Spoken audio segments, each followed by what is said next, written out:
Você já se perguntou, por que quanto mais você se esforça para ser amado, mais distante o outro parece?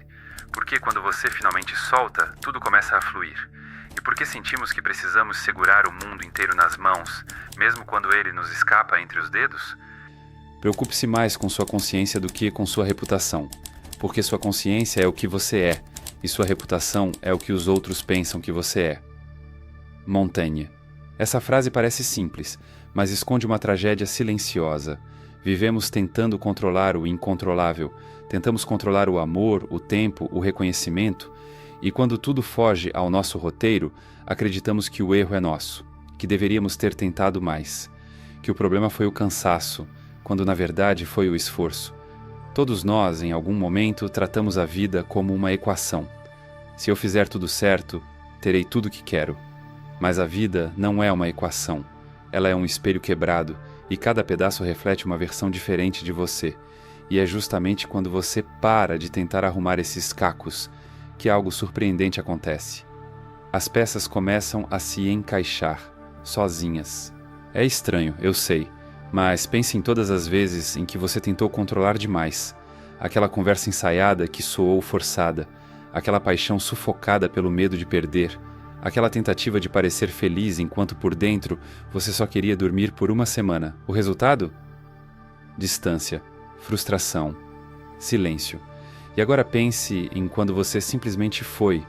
Sem máscara, sem roteiro, sem querer agradar, as coisas não pareciam mais leves? As pessoas não pareciam te notar mais? A vida, de alguma forma, te respondia? Michel de Montaigne, um filósofo do século XVI que caminhava entre a lucidez e o abismo da dúvida, observava o mundo com uma espécie de carinho irônico. Ele via pessoas se destruindo para manter uma imagem, para agarrar certezas, para dominar o que sempre foi selvagem, o futuro. Mas Montaigne não era cínico. Ele era, talvez, um dos primeiros a perceber que o segredo da vida não está em lutar contra o caos, mas em dançar com ele. Ele não pregava o descuido, pregava o desapego. Ele não dizia não se importe. Ele dizia importar-se menos pode ser o início da liberdade. É aí que começa a nossa jornada, entre o grito e o silêncio, entre o delírio do controle e a paz do abandono, entre ser alguém que tenta e alguém que finalmente permite. Se você está cansado de tentar consertar tudo, se você sente que quanto mais corre, mais perde o fôlego, talvez este vídeo seja um espelho que você não queria encarar, mas que, de algum modo, vai te devolver a si mesmo. Agora respira fundo e cuidado, algumas verdades não gritam, elas sussurram.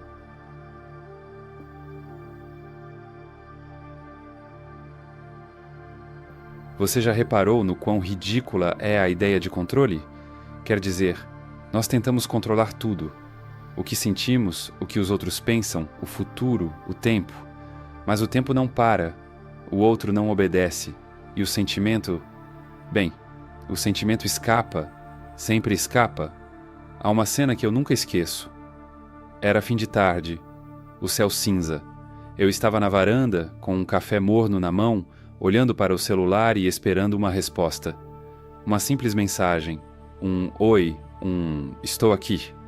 Nada. Cada minuto que passava era como um lembrete cruel de que, por mais que eu desejasse, eu não podia controlar nem o tempo nem o silêncio de outra pessoa. É aí que tudo começa, na expectativa não atendida. Você planeja, calcula, antecipa, você faz tudo certo, mas a vida responde com ausência. Michel de Montaigne percebia isso há séculos.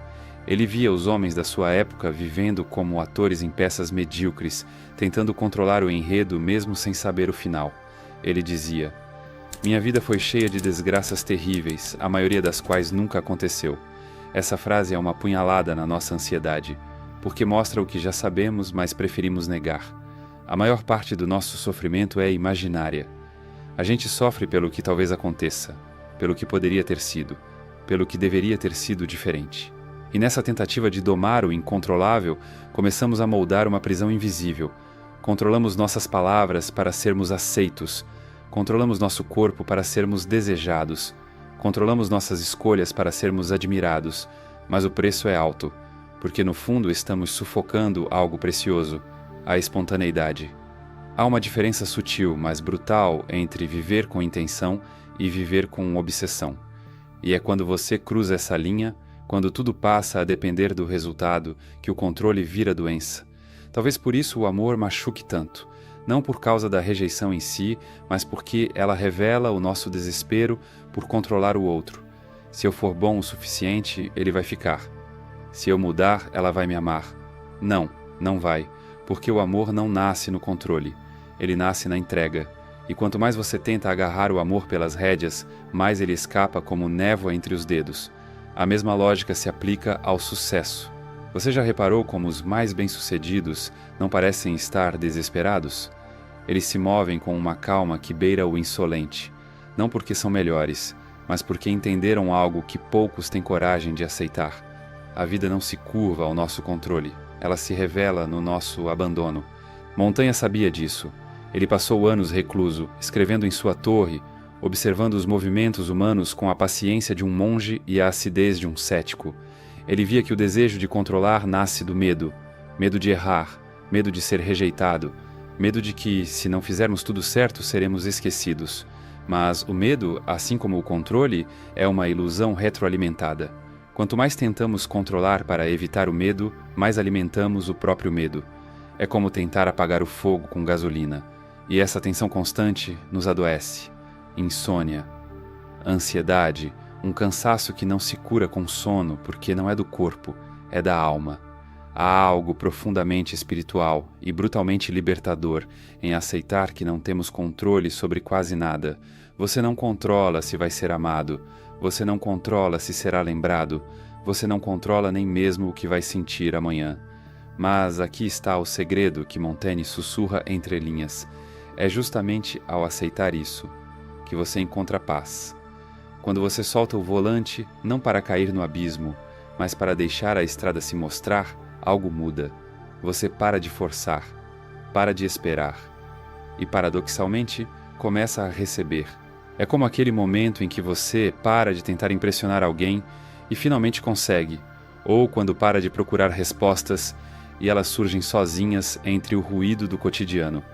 Porque a vida, meu caro, não respeita imposições. Ela é como a água. Quanto mais você tenta contê-la, mais ela escapa. Mas se você abre as mãos, ela se acomoda. Você pode até planejar, desejar, sonhar, mas precisa fazer isso com leveza, com desapego, com a coragem de saber que nada é garantido e, mesmo assim, viver com plenitude. Isso não é passividade, é entrega ativa, é saber que o caos não é inimigo, é companheiro, é mestre. E talvez, só talvez, tudo aquilo que você tanto queria, a paz, o amor, a clareza, sempre esteve ali, só esperando você parar de tentar controlar.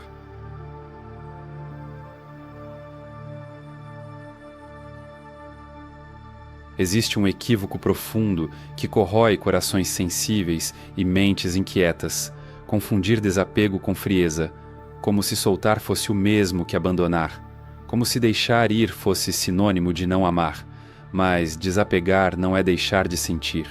É talvez sentir com mais clareza, com mais presença, com menos ilusão. Quantas vezes você já segurou algo, ou alguém, com tanta força que o amor morreu asfixiado? Quantas vezes tentou controlar o tempo de alguém, a reciprocidade, a intensidade, e no fim, tudo que restou foi o peso do próprio esforço? Desapegar não é parar de se importar, é parar de sofrer pelo que você nunca pôde controlar.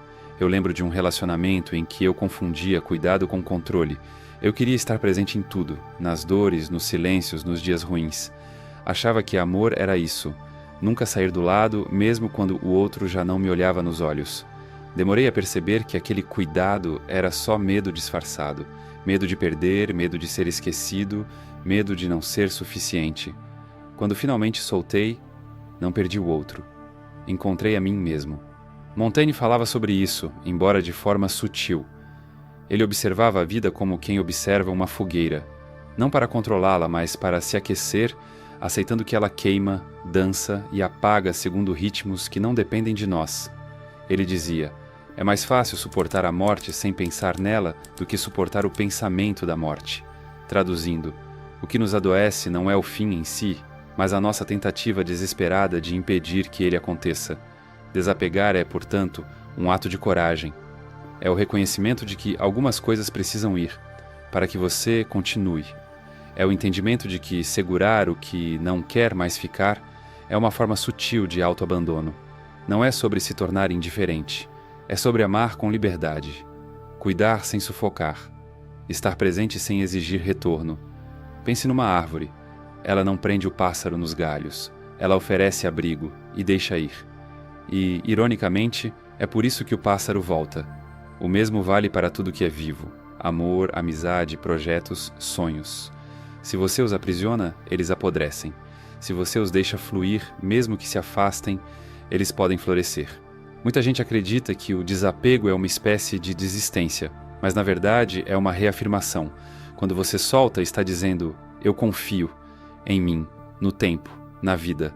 É um tipo de fé que não exige altar, apenas silêncio e maturidade.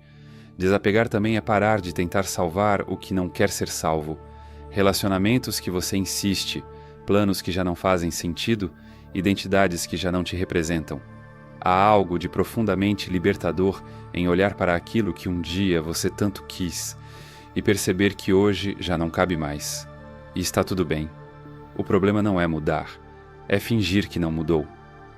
Montaigne observava essa resistência como uma das maiores tragédias humanas. Ele via pessoas tentando manter amizades mortas, profissões sufocantes, amores vencidos, tudo por medo de recomeçar. Mas o recomeço, meu amigo, é o maior ato de amor próprio que existe. Soltar não é perda, é espaço. Quando você desapega, você cria espaço para o novo, para o inesperado, para aquilo que não estava no seu roteiro, mas talvez seja exatamente o que você precisa. E aqui vai uma verdade difícil de engolir. Muitas vezes o universo só consegue te entregar o que é seu, depois que você abre mão do que você acha que precisa. Você segura migalhas com tanta força que não sobra mão para receber o banquete. E o pior, enquanto tenta manter tudo sob controle, você se ausenta de si. Sua energia vai para o medo, não para a criação. Vai para o outro, não para o seu próprio eixo. O desapego verdadeiro começa quando você entende que não precisa mais controlar tudo para se sentir em paz. É a paz que nasce quando você diz: mesmo que não venha, eu continuo inteiro. Mesmo que vá embora, eu sigo. Mesmo que doa, eu solto. E talvez esse seja o ponto mais profundo de Montaigne. Ele não escreveu sobre como dominar a vida. Ele escreveu sobre como caminhar com ela, mesmo nas incertezas, mesmo nas quedas. E há algo de incrivelmente bonito nisso. A beleza de quem solta, sem perder o amor. A força de quem permite, sem se abandonar. A leveza de quem cuida, sem carregar o outro nas costas. Desapegar, no fim, é uma arte silenciosa, feita de pausas, de respirações longas, de olhares que dizem: eu te amo, mas não preciso te possuir. E sabe o mais curioso? Quando você chega nesse ponto, as pessoas te olham diferente, elas sentem a leveza, sentem que você não exige, não pressiona, não mendiga, e é aí que elas se aproximam, porque não há nada mais magnético do que alguém que está inteiro, mesmo sozinho, alguém que ama, sem medo de perder, alguém que cuida, sem querer prender. Esse é o poder do verdadeiro desapego. Não é ausência de emoção, é presença profunda, é liberdade de dentro para fora.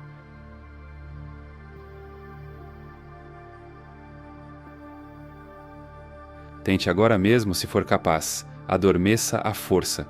Feche os olhos e se obrigue a dormir. Force o som com tudo que você tem.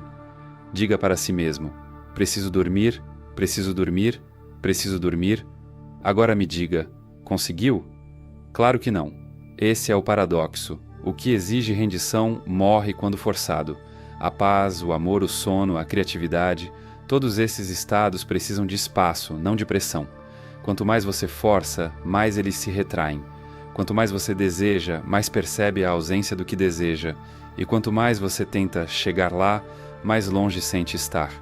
É aqui que a mente moderna entra em colapso. Porque crescemos ouvindo que o esforço é tudo. Que quem tenta mais, consegue. Que quem não conquista é porque não se esforçou o suficiente. Mas e se eu te dissesse que esse discurso, vendido como motivação, é um veneno disfarçado? Porque ele parte de uma premissa silenciosa: você nunca é suficiente. Você nunca fez o bastante. Você sempre precisa tentar mais. É por isso que estamos todos exaustos, não só de trabalhar, mas de tentar ser bons, de tentar ser amados, de tentar ter sucesso, de tentar ser felizes. E nessa tentativa, a felicidade se dissolve. O psicólogo britânico Alan Watts chamou isso de lei do esforço invertido. Ele dizia: quando você tenta flutuar, você afunda, mas quando você tenta afundar, você flutua. É como se o universo estivesse rindo da nossa ansiedade. Michel de Montaigne já intuía isso séculos antes. Ele observava os homens como quem assiste um teatro trágico, onde os personagens se desesperam por reconhecimento, estabilidade, sentido. E quanto mais se debatem, mais infelizes se tornam. É como um homem que tenta conquistar confiança, repetindo a si mesmo: seja confiante, seja confiante, seja confiante.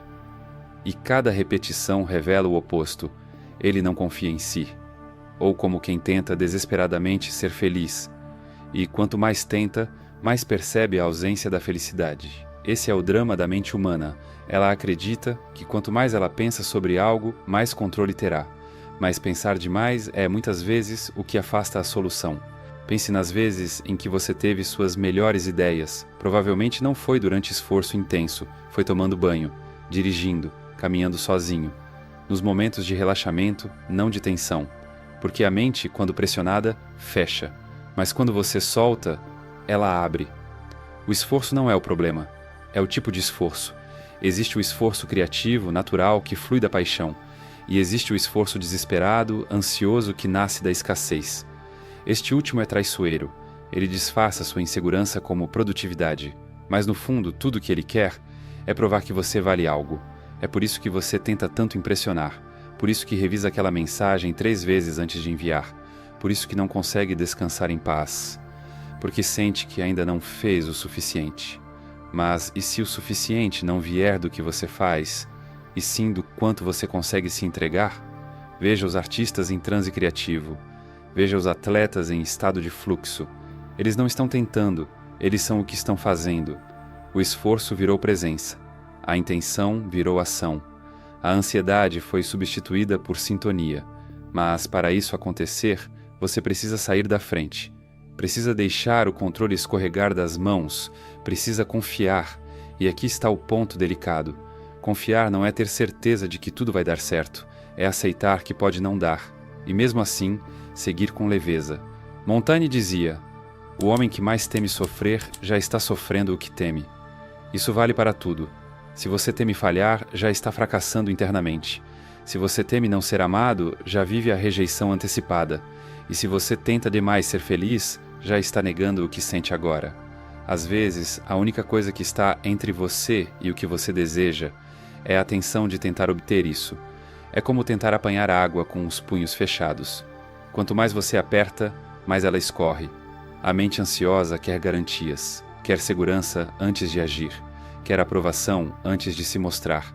Mas a vida, meu caro, não funciona assim. Ela responde à entrega, não ao controle. Por isso, os momentos mais belos da sua vida provavelmente foram os mais livres. Aqueles em que você não estava tentando provar nada. Apenas vivendo, rindo sem medo, amando sem estratégia, trabalhando com paixão, não com cobrança. E talvez seja isso que Montaigne tentou nos ensinar. Que a vida não exige tanto esforço quanto pensamos. Ela exige presença, entrega, confiança. A grande virada acontece quando você para de tentar forçar a vida e começa a dançar com ela, porque no fim o paradoxo é esse. Quanto mais você tenta controlar o resultado, menos poder você tem. Mas quanto mais você solta, mais as coisas se alinham. Não por mágica, mas porque você finalmente saiu do seu próprio caminho.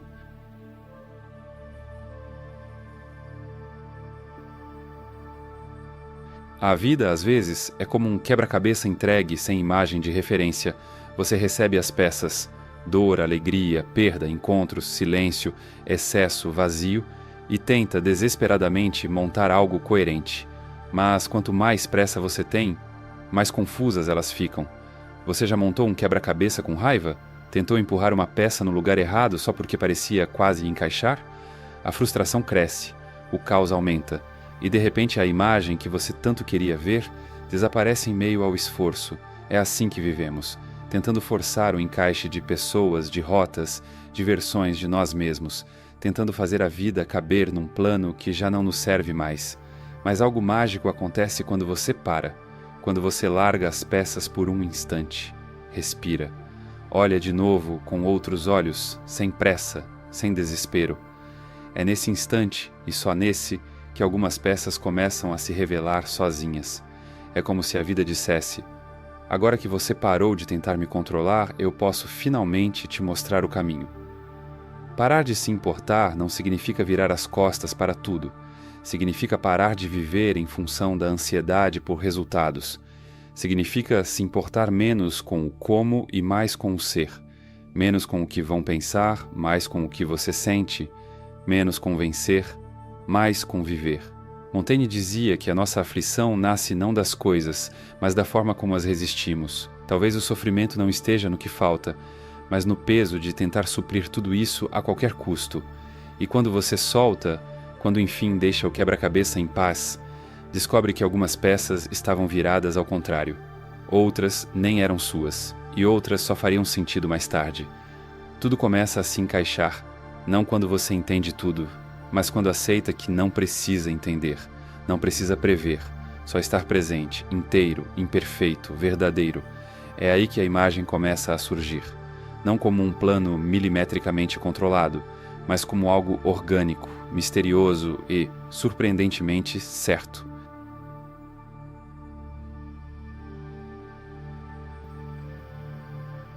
No fim das contas, talvez tudo o que você mais buscava não estivesse do lado de fora, não estava naquela pessoa, não estava na validação, nem no plano perfeito que você criou para salvar sua existência da incerteza.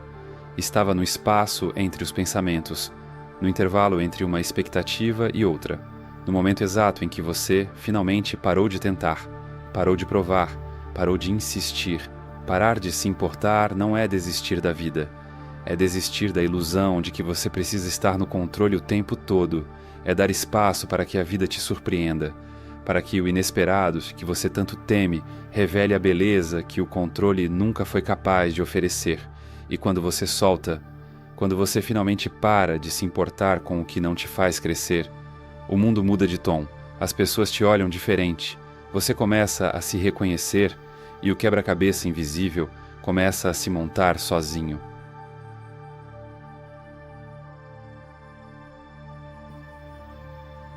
Sabe, eu não escrevi esse roteiro apenas com livros abertos e citações afiadas. Eu escrevi com as mãos tremendo em noites em que nada parecia fazer sentido, quando eu olhava para a tela em branco, tentando forçar alguma ideia que funcionasse, e tudo o que surgia era silêncio. E foi justamente nesses momentos, quando parei de tentar impressionar, de agradar, de corresponder, que as palavras começaram a vir, sozinhas, simples, cruas, e talvez seja por isso que esse vídeo é tão importante para mim, porque ele nasceu do mesmo lugar que talvez você esteja agora, o cansaço, a dúvida, a sensação de que tudo está fora de ordem, e é por isso que eu te agradeço, por ter chegado até aqui, por permitir que esse sussurro existencial atravessasse o seu tempo, por talvez ter se sentido visto, mesmo que em silêncio. Agora quero te oferecer algo que não é para qualquer um, mas é para você, que chegou até aqui em busca de respostas mais profundas sobre quem é e para onde está indo a sua vida. Criei algo que vai além de um livro, construí um mapa para a alma, um manual que une ciência, filosofia e pensamento crítico para te ajudar a romper padrões mentais, questionar sua identidade e se reconstruir desde a raiz. Isso não é um e-book com frases bonitas, é um guia para quem já não aguenta mais viver no piloto automático. Se você sente que algo dentro de você está pedindo por mudança, evolução, clareza, então este é o seu momento. Clique no comentário fixado e acesse agora o Manual da Autotransformação. Não leia por curiosidade, leia porque a sua vida depende disso. E se decidir iniciar esse caminho, você não será a mesma pessoa ao final da jornada. Se esse vídeo te ajudou a soltar nem que seja um fio dessa corda invisível que te prende, deixa um comentário. Me conta. Qual foi a peça do seu quebra-cabeça que você mais tentou forçar? E claro, se você ainda acha que o botão de inscrever-se vai morder seu dedo, saiba que ele é mais calmo que sua ansiedade. Clica ali. Ajuda esse conteúdo a chegar em mais gente que também está tentando controlar o incontrolável. E se você já se inscreveu, você é oficialmente parte dessa seita silenciosa de loucos conscientes. Ah, esses 2 vídeos que estão aparecendo na tela agora? Um deles talvez te deixe desconfortável. O outro pode mudar a forma como você entende a solidão. Mas eu não vou dizer qual é qual. Você vai ter que descobrir. Nos vemos na próxima madrugada.